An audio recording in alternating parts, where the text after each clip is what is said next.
I want you to hear about the day an intern dumped coffee on me, and then loudly announced that her husband was the CEO of the hospital. I didn't raise my voice or make a scene. Instead, I calmly picked up my phone and called my husband. You should come downstairs, I told him. You really need to see this.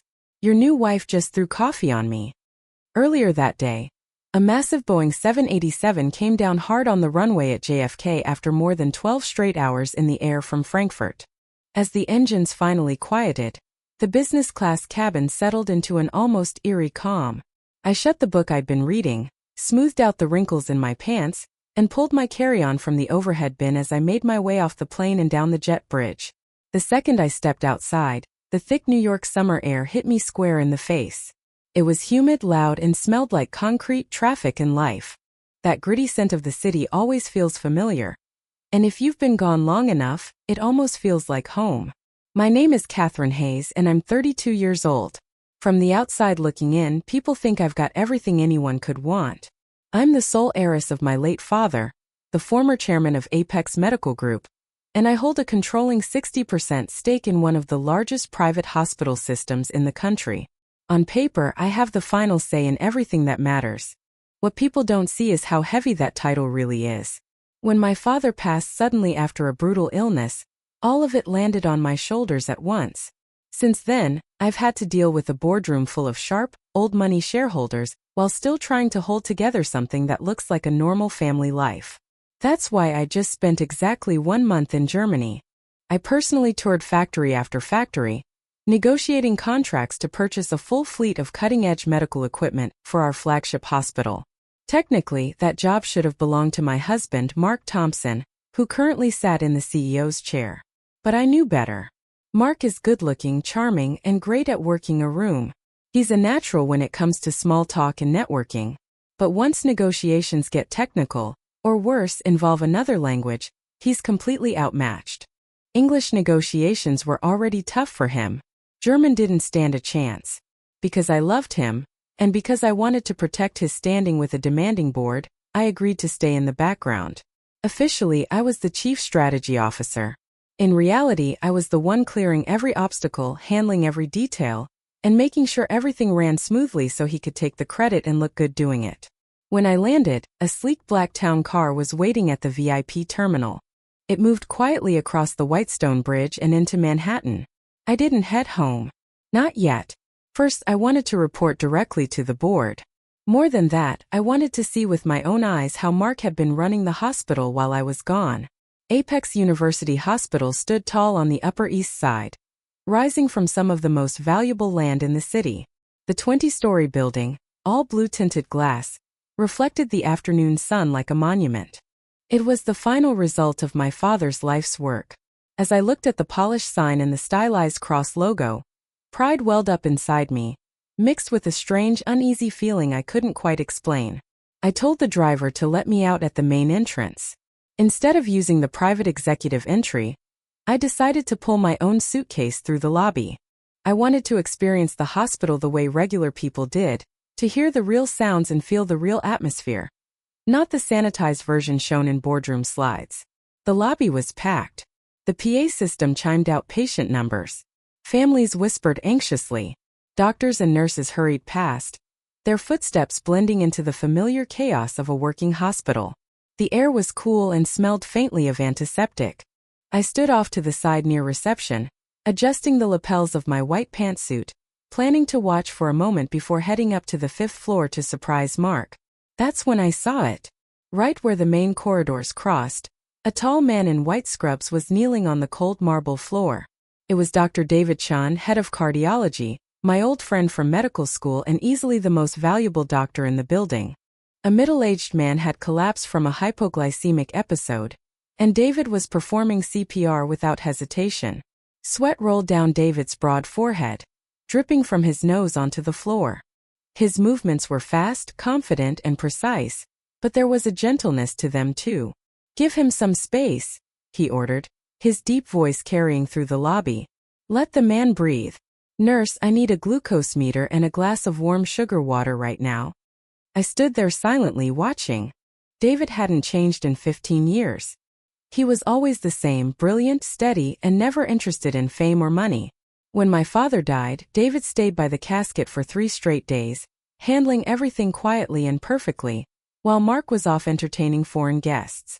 As I watched David cradle the patient's head, so focused that the rest of the world disappeared, I felt a deep respect settle in my chest. That's what a real healer looks like. A good soul doing the work for the right reasons. In a world that's usually driven by greed and ambition. Then that image shattered. Just a few yards away, near the constantly spinning revolving doors, a young woman stood with her hands on her hips, her shrill voice slicing through the tension in the lobby. "What is wrong with you?" she snapped. "I told you to park my Mercedes in the shade. Why is it sitting in the sun? Do you know how hot black leather seats get? You're going to ruin my designer purse." She couldn't have been more than 22. Her face was buried under heavy makeup, her lips painted a harsh, blinding red. She wore a hot pink bodycon dress that was far too tight and far too short for a hospital, showing way more skin than was appropriate. Pinned to her chest was a blue intern badge that read, "Tiffany Henry." The man she was yelling at was our elderly valet, a Vietnam veteran who'd worked here since my father's day.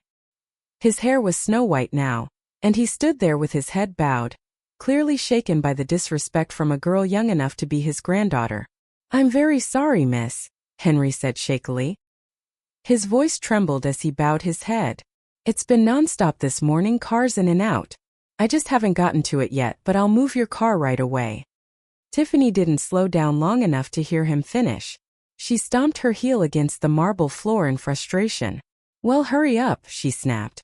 "You move like a turtle. How does someone like you even get hired at a 5-star hospital? You've completely ruined my morning."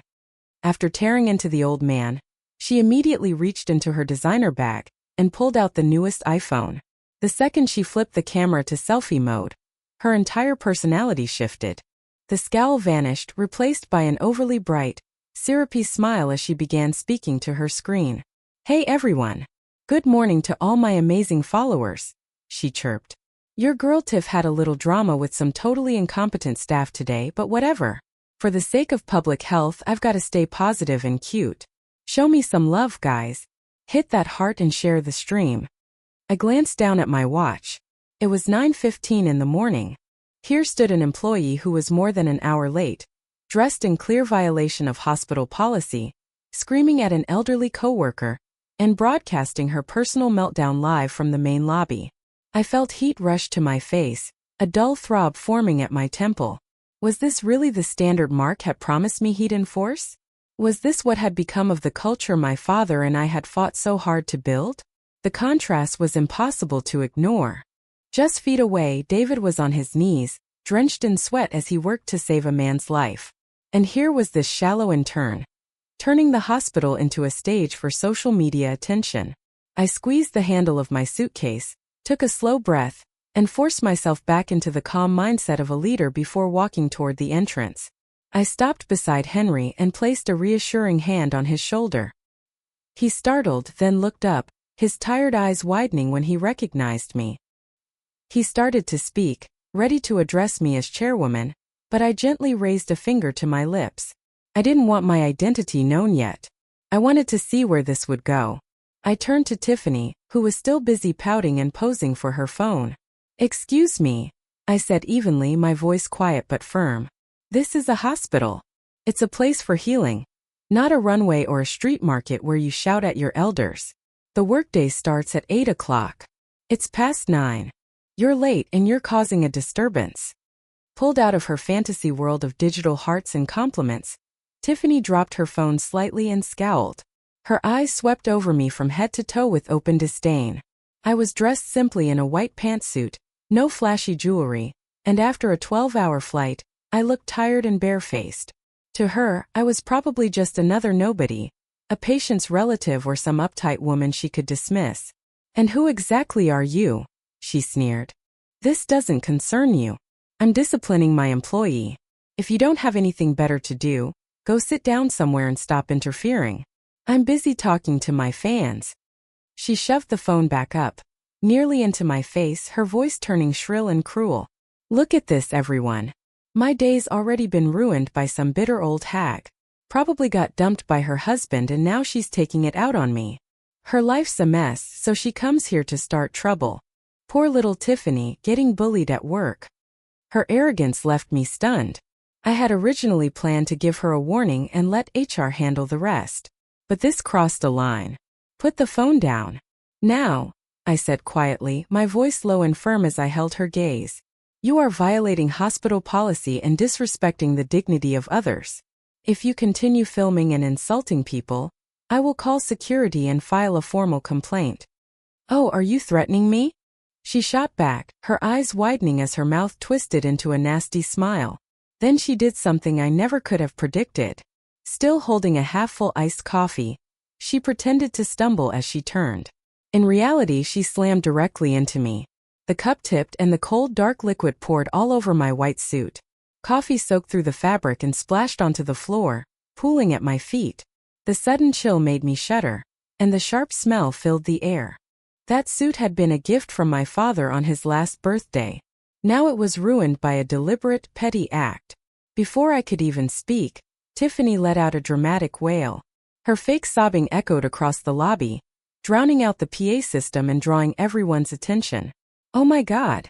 What did you do? She cried. Can't you watch where you're going? You pushed me. You ruined my dress. She sobbed loudly while sneaking glances at her live stream. Her performance so exaggerated it was almost impressive. Thick fake tears streamed down her face. Everyone, you're all witnesses, she cried. This crazy patient's relative just assaulted a healthcare worker me. My baby gave me this dress. It's custom made. Costs like $2,000. It's completely ruined. How am I ever supposed to get this stain out? A low murmur rippled through the crowd. People who hadn't seen what happened looked at me with suspicion and pity. Some even pulled out their phones to record the scene. Sensing she had the audience on her side, Tiffany stepped closer. She lowered her voice so only I could hear her, her words sharp and poisonous. You'd better apologize right now and pay for this dress. Do you know who my husband is? My husband is Mark Thompson, the CEO of this hospital. He can fire anyone he wants. If you cross me, you and your whole family will be blacklisted. No doctor in this city will ever treat you again. Hearing Mark's name spill so casually from her mouth felt like a blade twisting deep in my stomach. My husband, CEO Mark Thompson, the man I had trusted without question, the man I had quietly stepped aside for, sacrificing my own career so he could stand in the spotlight. Since when did he have a young, arrogant woman running around this hospital, flashing his name like a weapon? I looked down at the dark coffee stain spreading across my suit, then back at Tiffany's smug, victorious expression. Instead of screaming or losing control, something unexpected happened. I felt like laughing. Not out loud, just a bitter, empty laugh that settled deep in my chest. Slowly, I pulled a handkerchief from my purse and wiped the sticky coffee from my fingers. When I raised my head again, my eyes were calm, sharp, and focused. You said your husband is Mark Thompson, I stated evenly. That's right, she shot back with a smug grin. Scared now, aren't you? Get on your knees and shine my shoes, and maybe I'll convince him to forgive your little tantrum. Before I could respond, a tall figure stepped forward and placed himself squarely between us. A broad, familiar back blocked my view. It was David. He had just finished stabilizing the emergency patient, and the faint scent of antiseptic still clung to his scrubs. He stood there without raising his voice, radiating quiet authority. His presence alone was enough to silence the lobby. Even the people filming slowly lowered their phones. David glanced down at the stain on my white suit. For a brief moment, pain and restrained anger flashed across his face. Then he turned to Tiffany, his expression hardening into something cold and precise. Miss Jones, he said calmly, his voice steady and controlled. Why are you creating a disturbance in the main lobby? Tiffany hesitated for a split second when she saw him, but her confidence quickly returned. In her mind, David was just another employee. Her connection to the CEO made her untouchable. Dr. Chen, you saw what happened, she said loudly. This woman pushed me and spilled coffee all over the designer dress Mark gave me. I'm live streaming so people can see how violent and trashy this place is. David didn't even look at her phone. Instead, he gestured toward the large plaque of hospital rules mounted on the wall. Read them, he said. Rule 1. Treat all patients and their families with respect. Rule 3. Professional attire is mandatory. Rule 5. Personal activities that cause disturbances are prohibited during work hours. Now look at yourself and tell me how many of these rules you're violating. Tiffany opened her mouth, then closed it again. Her face flushed as she struggled to respond. Finally, she snapped, I'm a special case. Mark said I could dress how I want. I'm supposed to be creative. You're just a hired doctor. Who do you think you are, lecturing me? I'll have Mark fire you right now. Standing behind David, I felt the full sting of the moment. So this was how Mark had been indulging her, letting a reckless intern behave as if she owned the place. She had just dismissed the head of cardiology as nothing more than a hired hand, hiding behind the CEO's name to excuse her behavior. David let out a short, humorless laugh. It was rare and it carried weight. A hired doctor, he said. You're right. I was hired for my skills, my integrity, and my ability to save lives. And you, what exactly are you doing here? You're dragging the profession of medicine through the mud and damaging this hospital's reputation. All for a handful of online likes. He took one step closer. Tiffany instinctively backed away. You claim to be engaged to Mark Thompson, David continued. Let me tell you something. Any woman with even a shred of dignity wouldn't stand in a public place bragging about a sordid affair. And she certainly wouldn't disrespect an elder like Henry. Each word landed like a needle. Tiffany's face burned with humiliation and fury. Around us, the crowd began to shift. The whispers changed direction. The doctor's right. Look at how she's dressed. Total gold digger. That poor woman didn't do anything. She just got coffee dumped on her. Cornered and losing control of the narrative, Tiffany resorted to her last weapon. She raised her phone and shrieked into it, tears streaming down her face. They're all attacking me. The doctors protect each other and bully me. I'm all alone. She sobbed dramatically. Mark, baby, where are you? Come save your wife. They're going to kill me. David turned back to me, his expression softening, concern written all over his face. Katherine, he asked quietly, are you okay? Did the coffee burn you? I shook my head and offered him a small smile, though my chest felt tight with emotion. I'm fine, David. Thank you for standing up for me. He looked like he was about to call security, but I reached out and gently stopped him. Don't get your hands dirty, I whispered. This is a family issue. Let me handle it. I want to see who my model husband chooses to protect. I turned my attention back to Tiffany, who was still screaming Mark's name. You want to call Mark? I said calmly. I'll help you. Let's see how this ends. I pulled my phone from my purse. It was 10:15 a.m.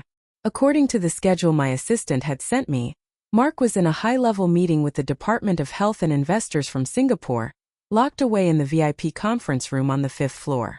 Mark cared deeply about appearances. He loved presenting himself as a principled visionary, preaching ethics he'd borrowed from my father and me. I scrolled to his contact. The name still read, My Love. Once that name warmed me. Now it made my stomach twist. I pressed call. The phone rang longer than usual. He was probably in the middle of one of his polished speeches. Finally, he answered. His voice was low and rushed, but he still tried to sound gentle. Honey, it's me. I'm in a really important meeting right now. Did you land safely? Why didn't you tell me? I would have picked you up. I didn't respond to his questions. Instead, I calmly switched the call to speaker and turned the volume all the way up. The entire lobby went dead quiet. You could feel everyone leaning in, straining to hear every word. Even Tiffany stopped crying. You're in a meeting? I asked, my voice cold and sharp, like winter air. Yes, an important one, Mark replied quickly. Honey, I can't step away right now. Why don't you go home and rest? Take a bath, get some sleep. I'll be home early tonight and make it up to you, I promise. He kept playing the role of the devoted husband. I cut him off without hesitation. You don't need to come home. You need to come to the main lobby. Right now. The lobby, he said, confused. Why would I, Katherine? I told you I'm extremely busy. Get down here immediately. I snapped, my control finally shattering. All the anger and betrayal I'd been holding back erupted at once. Come see your new wife throwing coffee on me. Come see her insulting Dr. Chen and threatening to have me removed from the hospital my father built." The line went completely silent. It was the kind of silence that makes your skin crawl. I could picture the color draining from Mark's face. Either he'd accidentally hit speakerphone, or the room he was in was so quiet that my voice had carried straight to every government official and investor sitting at that table. I heard a chair scrape loudly, followed by Mark's shaky, panicked voice. "Katherine, what are you talking about? You're at the hospital? What new wife? Calm down." Across from me, Tiffany had gone pale. She recognized that voice instantly. It was the same man who whispered promises to her at night. But now he sounded afraid. And worse, why was he speaking to me with submission? Why did he call me honey? "You have 5 minutes, I said calmly. Each word landed like a verdict. "If you're not standing in this lobby in 5 minutes, my lawyer Arthur Vance will bring the necessary documents directly to your conference room and discuss this situation with you and your partners." I ended the call before he could say another word. The lobby was unnervingly still. The only sound was the low hum of the air conditioning. Every set of eyes was locked on me. The woman in the coffee-stained suit who now stood with unmistakable authority. The kind that couldn't be challenged. David stood at my side with his arms crossed, a faint look of grim satisfaction on his face. He knew this was only the beginning. Tiffany was shaking. Her phone nearly slipped from her fingers as she stared at me in disbelief. Who are you?" she whispered, her red lips trembling. I looked at her and smiled. It was soft, polite, and ice-cold. "Why did you stop your live stream?" I asked. "Keep filming. Let everyone watch how your husband treats his legal wife." Those 5 minutes stretched into the longest moments of Mark Thompson's life, and the final seconds of Tiffany's fantasy of power. I stood there, spine straight, waiting for the storm I was about to unleash. The air in the lobby felt thick enough to slice through. Without anyone saying a word, the crowd slowly pulled back, forming a wide circle around us like an arena. At its center stood me, David, and Tiffany. She still hadn't recovered. Her phone hung at her side now, no longer pointed at me, though her thumb secretly hovered over the record button. Somewhere in her shallow, calculating mind, hope still flickered. Maybe I was just a powerful business partner. Maybe I was the boring wife Mark complained about. She still believed in her youth, her looks, and the lies he fed her. "Don't try to scare me," she said weakly, forcing confidence into her trembling voice. "Mark loves me. He told me even if you are his wife, it's just a title. Men get tired of their old wives. They want something new. And I'm exciting." I didn't dignify that with a response. Instead, I pulled out my phone and sent a short message to my attorney. "Arthur, bring File A to the main lobby. Immediately. It's time." His reply came instantly. "Understood, Madam Chairwoman." "I'm in the elevator." David stepped slightly closer, his presence shielding me from the stairs and cameras. "Are you sure you want to do this here?" he murmured. "It could hurt the hospital's reputation." I met his eyes without hesitation. "A tumor has to be removed at the root, David. It hurts once and then it heals. If we protect appearances instead of truth, the hospital my father built will rot from the inside. Reputation comes from integrity, not lies." He nodded. "I understand. I'm with you." Those words warmed something frozen inside me. For 15 years, David had always been there, steady, loyal, and silent. On Tiffany's livestream, the comments were exploding, and the mood had shifted completely. "Who is that woman? She sounds powerful. That's the real wife. This intern is done. Waiting for the CEO." Tiffany glanced at the screen, her face draining of color, but she kept arguing desperately with the air. "Don't listen to her. She's acting. Just wait until Mark gets here. He'll throw her out." The sharp ding of an elevator cut through the tension. The private executive elevator doors slid open. Mark rushed out in a panic, his expensive suit wrinkled, tie crooked, sweat glistening on his forehead. He looked nothing like the polished CEO, more like a man who just watched his world collapse. His eyes darted around wildly until they landed on Tiffany. He froze. Then he saw me. I stood there with my arms crossed, looking at him like he was something I'd scraped off my shoe. Beside me, David watched him with open contempt. In that moment, Mark knew it was over.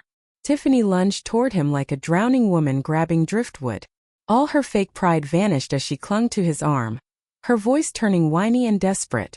"Honey, you're here, look at this," Tiffany cried, clinging to Mark's arm.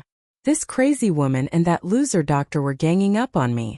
She threw coffee on me, threatened to fire me, called security. She was going to have me dragged out of here." Mark stood completely still, his arm stiff in her grip. He stared at me, his mouth opening and closing, but no sound came out. Fear was written all over his face. He understood something Tiffany didn't. That the woman standing in front of him wasn't just his wife. I was the chairwoman. I held his title, his career, and his entire comfortable life in my hands. "Mark," I said gently, my smile curling in a way that made him visibly flinch. "What's wrong, CEO Thompson? Your beloved is crying for justice. Aren't you going to step in?" Tiffany felt his hesitation and shook his arm harder. "What's wrong with you? Say something. Everyone's watching. You're the CEO. Show them who's in charge." Mark slowly turned to look at her. Whatever affection he once had was gone. In its place was raw, uncontrollable hatred. In that moment, he realized this arrogant girl had just detonated the bomb that would destroy everything he'd built. Then it happened. Smack. The sound cracked through the lobby like a gunshot. Mark swung his arm and slapped Tiffany across the face with full force. She stumbled backward, lost her footing, and hit the marble floor hard. Her phone flew from her hand, skidding across the tiles while the live stream kept rolling. She clutched her cheek, already marked by 5 red fingers, and stared up at him in disbelief. Just hours earlier, this same man had sworn his love and promised her a house and a car. Now he was hitting her in front of hundreds of witnesses. "Shut up," Mark screamed, his voice breaking. "What are you talking about, calling yourself my wife? I don't know you.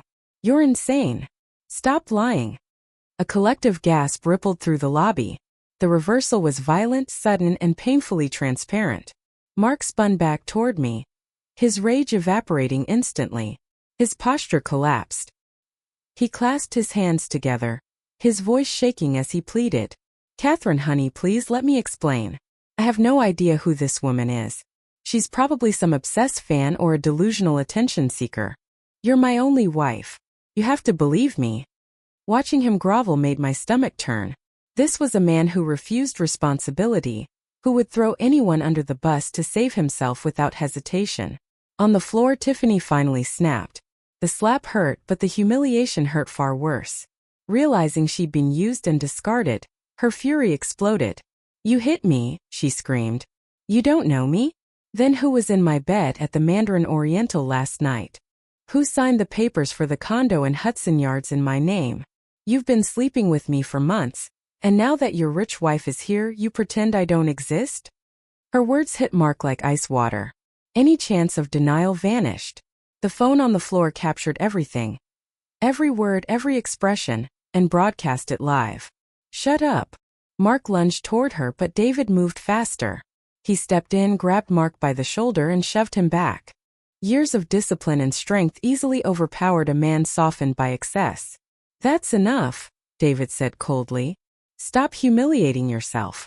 You're disgracing this hospital." I walked toward Mark slowly.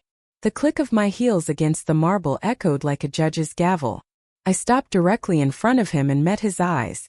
There was no warmth left in my voice. "You claim you don't know her?" I asked calmly. "Then why does she have keycard access to your office?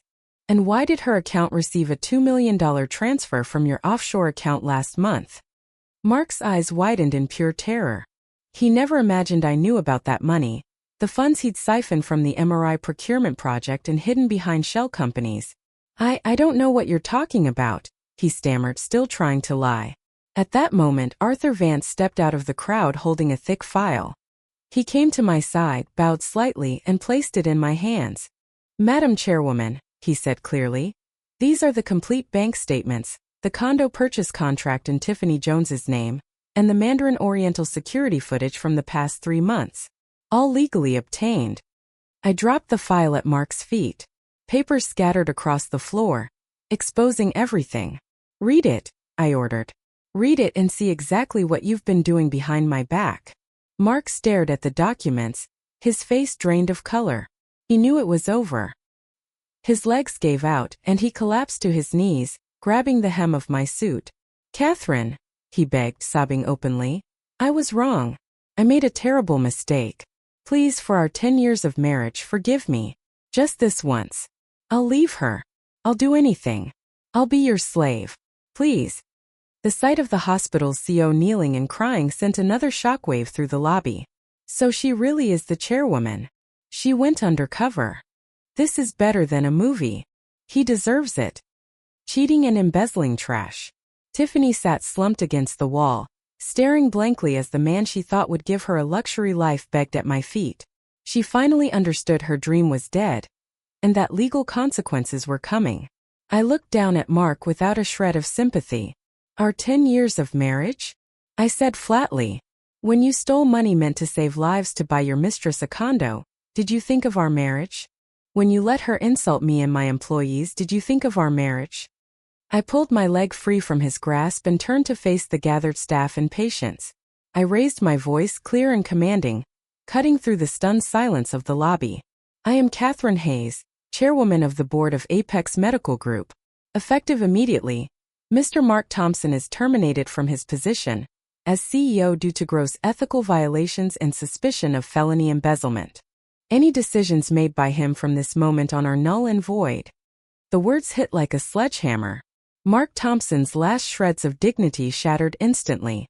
A wave of murmurs spread through the room, growing quickly into open conversation. I saw triumph on the faces of nurses and staff who had long endured his bullying. Honest doctors looked relieved, their quiet allegiance to truth rewarded. But Mark was not ready to surrender. His survival instincts kicked in. Slowly, he lifted his tear-streaked face, a familiar cunning glint flashing in his eyes. He staggered to his feet, brushing dust from his knees, desperately trying to reclaim some semblance of authority. "Katherine, you can't do this to me," he shrieked, his voice thick with false victimhood. "You can't just use unverified bank statements to accuse me of embezzlement. That $2 million was for the new hospital wing project. The paperwork isn't finalized yet. You're misunderstanding everything." He turned to the crowd, hands raised as if swearing an oath. "Everyone listen. I am CEO Mark Thompson. I've devoted the last 5 years of my life to this hospital. I would never harm it. This is a conspiracy. A setup." I watched in silence. An investment for a new wing? A weak improvised excuse. Did he think he could fool me, or the law, with such a story? Then someone stepped forward, cutting through his lies with a sharper, irrefutable truth. David. Calm, unyielding, and precise. He moved to stand opposite Mark, a head taller and exuding authority that dwarfed the flailing CEO. In his hands was a tablet, which he held up for everyone to see. "Mr. Thompson," David began, his voice cold and measured, "you claim this $2 million was for an investment in a new hospital wing. Yet our asset management system tells a very different story. 2 weeks ago, you signed off on the purchase of 10 top-of-the-line ventilators and a next-generation MRI system, exactly while the chairwoman was in Germany negotiating those very deals. The total contract value? $2 million. How do you explain that?" Mark stuttered, sweat pouring down his face. "The shipment's on its way. There are customs delays. What do you know about international logistics?" David's lips curled in a cold, contemptuous smile. "I may not be an expert in customs, but I can read. This is a confirmation email from our German supplier, sent to me this morning. They confirm they have never received any payment from Apex, and no equipment has left their warehouse." A collective gasp swept through the lobby. The evidence was undeniable. David pressed on, his words surgical. "You claim the equipment was on its way, yet the warehouse is empty. You used the pretense of an urgent down payment to embezzle the funds, transferring them to a shell company, while Miss Jones here was able to purchase a luxury condo for the same amount. Did you really think the chairwoman wouldn't find out?" Mark froze, body trembling, speechless. He had never imagined David would not only be brilliant in medicine, but also meticulously tracking his financial misdeeds. I looked at David with renewed admiration. While I had been away, he had quietly protected the family legacy, compiling evidence for exactly this moment.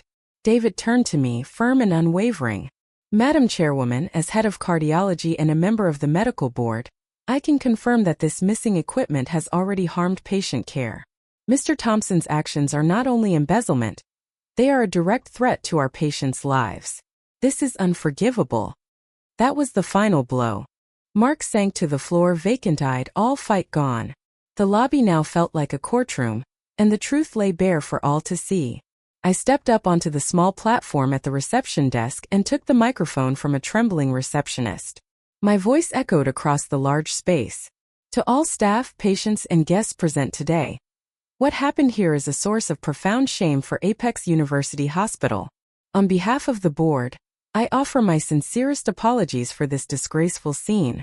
However, the actions of one rotten apple cannot discredit the tireless work of hundreds of dedicated medical professionals who save lives here every day. To stabilize operations and ensure the hospital continues to run smoothly, I am making the following executive decisions.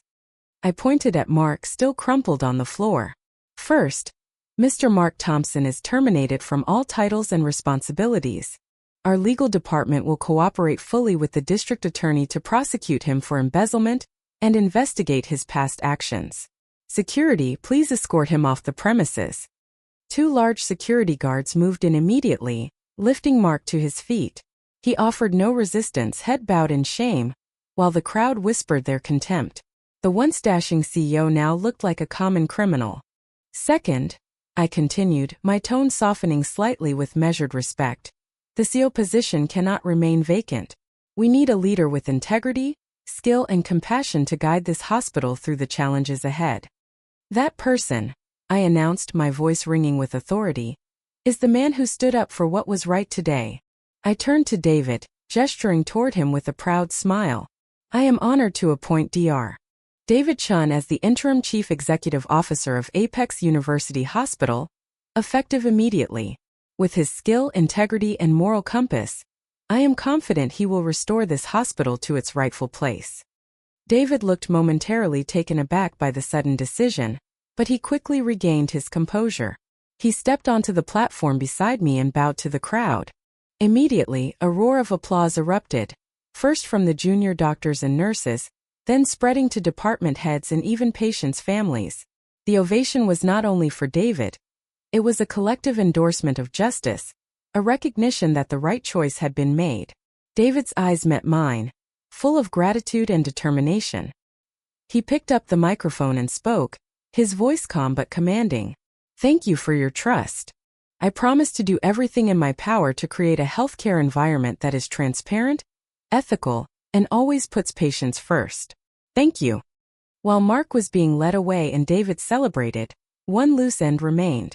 Tiffany, the arrogant, spoiled intern, was huddled in a corner, her makeup smeared, tears running down her face. As the attention shifted from her, she tried to slink toward an exit, but Arthur Vance had already spotted her. With a single gesture, security moved to block her escape. Miss Jones, where do you think you're going in such a hurry? Arthur asked, his tone polite but ice-cold. We have yet to discuss the damage you've done, to the chairwoman's property, to the hospital's reputation. Tiffany turned to me, desperation in her eyes. Her dream of becoming a CEO's wife was over. Her only ally gone. All she had left was the mountain of legal trouble she had dug for herself. Madam Chairwoman, please forgive me, she whimpered, collapsing to her knees on the cold marble. I was wrong. I'm young, I'm stupid. Mark manipulated me. Please don't fire me. Don't sue me. I don't have money to pay. I stepped down from the platform and walked toward her, my heels clicking softly. I looked at the trembling girl at my feet, and my voice was calm but firm. You say you were manipulated, but who threatened to have me thrown out? Who screamed at an elderly valet? Who live-streamed herself flaunting stolen wealth? Those were your choices. You were blinded by greed and a delusion of power that never belonged to you. I turned to my lawyer. Arthur, terminate Miss Jones's internship immediately for gross misconduct. Prepare a file for the DA regarding her role as a recipient of embezzled funds. That condo was purchased with stolen money. She will return every cent. Tiffany collapsed completely, sobbing uncontrollably. Her luxury condo, designer bags, lavish trips, all of it gone. Her fantasy life crumbled, leaving her branded by shame and legal consequences. David approached silently, without a word of reprimand. He pulled a small business card from his pocket and set it gently on the floor in front of her. "This is the card of a very good psychiatrist," he said quietly. "You need help with your personality disorder and delusions of grandeur. I hope that after facing the consequences of your actions, you can learn to be a decent human being before trying to be famous." It was a gentle act, yet the punishment was profound.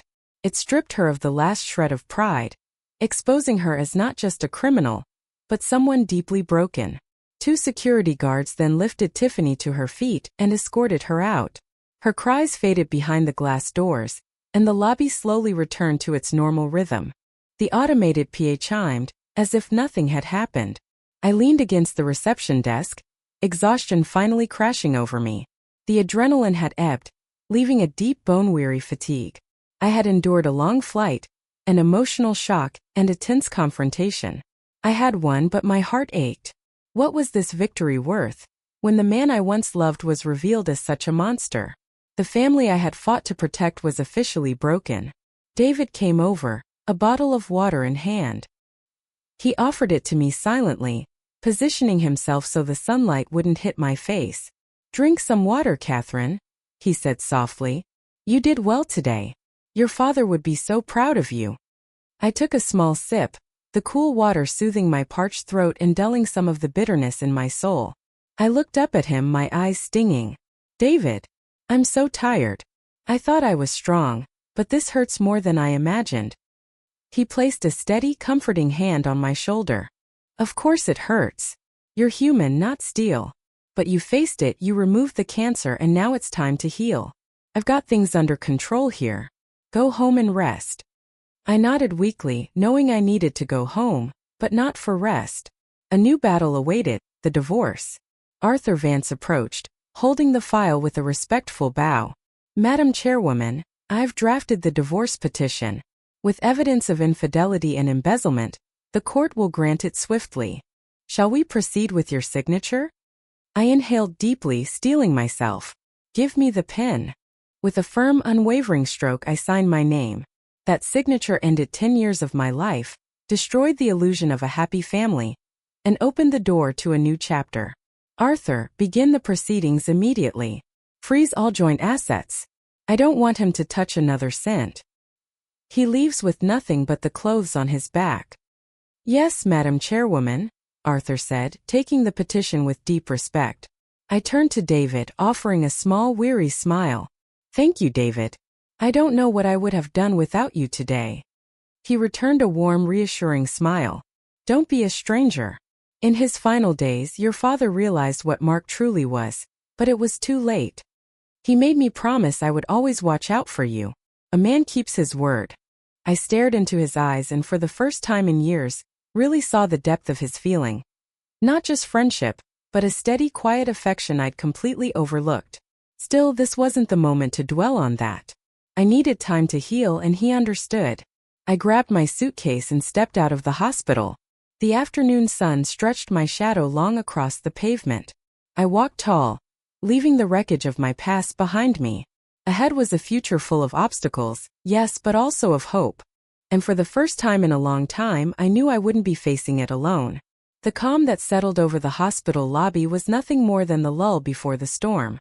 I'd just gotten home, hadn't even had a chance to collapse onto my bed, when my phone started buzzing like crazy. It wasn't one call. It was a flood of notifications, news alerts, and social media warnings pouring in all at once. I opened my phone to find a barrage of sensationalized headlines and maliciously edited photos spreading like wildfire. Healthcare Aries assaults young intern in jealous rage. The real story. Cheating wife and Dr. Lover frame husband to seize company. Drama at apex. CEO overthrown in brutal coup by wife and her lover. Someone had downloaded Tiffany's livestream and doctored it with surgical precision. They cut out the parts where she insulted the valet, where she bragged or acted arrogantly. All they left were the clips of me looking stern, David standing protectively by my side, and Mark on his knees groveling like a fool. Thousands of toxic comments accompanied the footage, clearly orchestrated by a professional troll farm. Look at that wife's cold face. She's a real piece of work. The poor husband. Bet she bullies him at home all the time. I heard she's been sleeping with that doctor for years. This is just an excuse to kick her husband to the curb. I dropped the phone, a chill crawling up my spine. I'd underestimated just how far Mark was willing to sink. When the facts couldn't save him, he decided to play scorched earth, twisting public opinion to destroy my reputation and David's. He wanted to drag me down into the mud with him, to twist the story until I looked like the villain. Then the doorbell rang. Arthur. He came in grim-faced, carrying another file. Madam Chairwoman, the situation on social media is spiraling, he said. Our IT traced the attacks back to a black PR firm. They're using thousands of bot accounts to hit both the hospital's official pages and your personal profiles. The money for the campaign came from an anonymous account, but I'm certain it's the last of what Mark managed to hide. I sank onto the sofa, rubbing my temples. What does he want? Does he think this will get him his job back? No, Arthur said. He knows that's impossible. He wants to pressure you into a favorable divorce settlement. Or more simply, he wants revenge. Cornered people are dangerous. I sipped my hot tea, forcing my mind to focus. I will not negotiate. Not for a single penny. He chose to play dirty. I'll make him pay the price for angering a woman who has nothing left to lose. What do you suggest? Disable comments? Issue a press release? No, I said firmly. The more we hide, the guiltier we look. Let them talk. Only the truth matters. Gold isn't afraid of fire. Arthur, arrange a formal press conference for tomorrow morning. Invite everyone, the major news networks, the city papers, especially the online tabloids spreading lies. I will face them head on.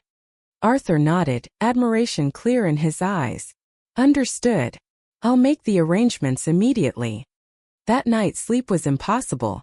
I wandered through the empty mansion, a place that had once overflowed with laughter now cold and silent. I peeked into my children's rooms. My two little angels were asleep, oblivious to the storm raging around their mother. I promised myself I would be strong, for them, for my father's legacy, and for myself. I would not break. The next morning, the main auditorium at Apex University Hospital was packed with reporters. Camera flashes strobing, shutters clicking incessantly, the air thick with tension. Everyone wanted the inside scoop on the billion-dollar scandal. I walked in wearing a simple, conservative black dress, my makeup carefully applied to appear calm and resolute. David stood beside me in his white coat, calm, dignified, a steady presence. Our arrival commanded the attention of every camera in the room. We sat at the head table. I opened the press conference, voice steady and clear. Good morning, ladies and gentlemen. My name is Katherine Hayes. I am not here to defend myself personally, but to defend the honor of Apex Hospital and its dedicated staff. The information circulating online is a deliberate, malicious fabrication designed to slander us. A young reporter stood, voice sharp. Mrs. Hayes, the public believes you and Dr. Chen are having an affair, and that you fired your husband to make way for your lover. How do you respond? Before I could answer, David took the microphone. He stood, looking first at the reporter, then sweeping his steady gaze across the room. I would like to answer that question, he said, his deep voice carrying. Regarding my relationship with Chairwoman Hayes. We are longtime friends from medical school, trusted colleagues, and professional partners. There is absolutely no illicit affair, as the rumors claim. I will not hide one truth, he continued. I have had feelings for Katherine for 15 years, since our student days, throughout her marriage and to this day. It is a love born of respect and admiration, but I have never crossed the ethical line of a friend or a physician. I had kept those feelings buried, hidden, just so she could be happy. But today, seeing her dragged through the mud by a coward, I realized I could no longer stay silent. David's brave, honest confession stunned the room. Nobody expected a man as private and accomplished as him to stand up and declare his unrequited love in public, all to defend the woman he cared about. The murmurs faded, replaced by looks of sympathy and respect. David signaled to an assistant, who projected an image onto the large screen behind us. It was a DNA lab report. As for the real reason Mr. Thompson was fired, David said, his voice calm but firm, This is evidence we held back yesterday, hoping to preserve a shred of dignity for him. But he has shown he doesn't deserve it. The report confirmed the paternity of Mark Thompson and a 3-year-old boy currently living at the Rosebud Children's Home. Gasps filled the auditorium. Every camera swung to the screen. Mark had fathered a child with another woman 4 years ago, long before he met Tiffany Jones. After the mother died from an illness, he abandoned his own son in a children's home, never visiting, never providing support, all while living a life of luxury. A man who cheats on his wife, embezzles from his company, and abandons his own child. Does someone like that have any right to play the victim or lecture others on morality? This revelation hit like a hammer. Public opinion swung completely. Every whisper of suspicion against me vanished, replaced by outrage aimed squarely at Mark. The image of the dignified CEO evaporated, revealing a cold, heartless man. I looked at David, overwhelmed with gratitude. To protect me, he had revealed the most private corners of his own heart. He had quietly tracked down that poor child to help me shift the tide. The press conference ended as a decisive victory for truth. Subsequent news reports reversed the narrative entirely, praising my courage and David's integrity, while condemning Mark's actions without mercy. Afterward, Mark was utterly ostracized. He lost his job, his reputation, and the public turned against him. Friends who had once fawned over him now ignored his calls. The hidden funds he had squirreled away were quickly drained by PR fees and his own extravagant spending. Desperate and broke, Mark remembered the lavish gifts he had given Tiffany, the condo, the car, the designer jewelry, and decided he had the right to reclaim them to cover his debts and hire a lawyer.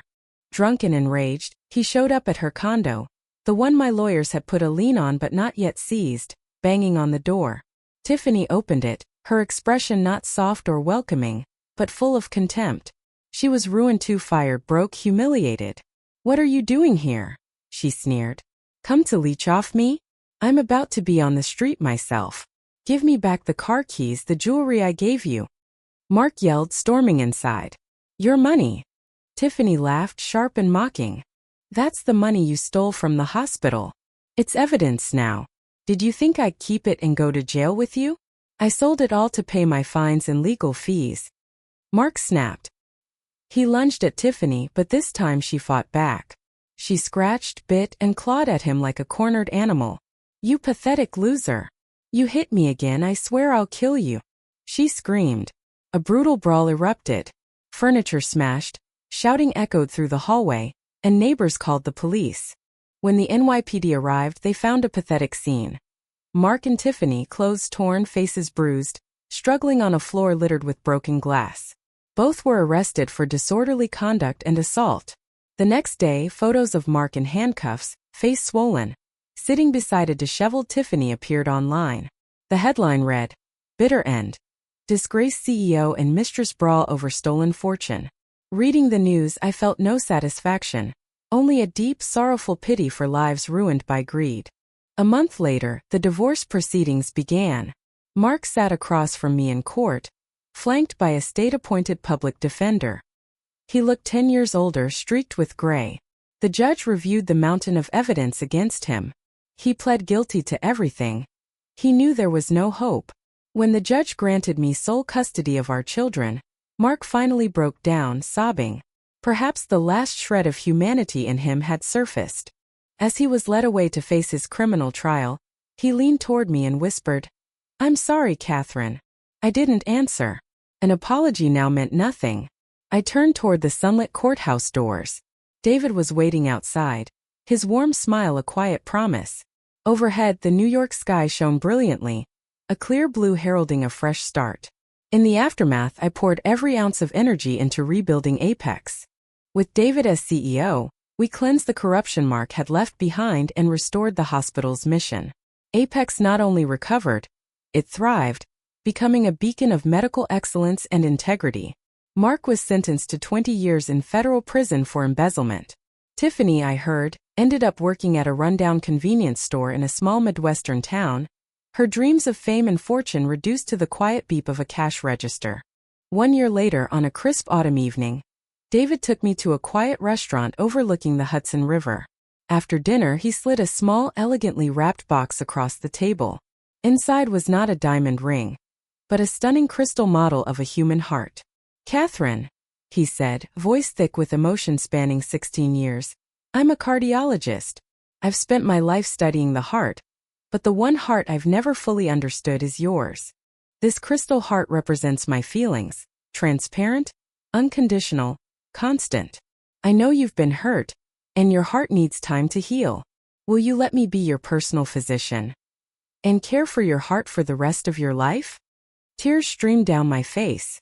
I looked from the crystal heart to the man before me, the boy from med school, the brilliant doctor, the anchor who had steadied me through every storm. "Yes, doctor," I whispered. "Chen," I whispered, smiling through my tears. "I will, but you have to promise me this treatment plan lasts a lifetime."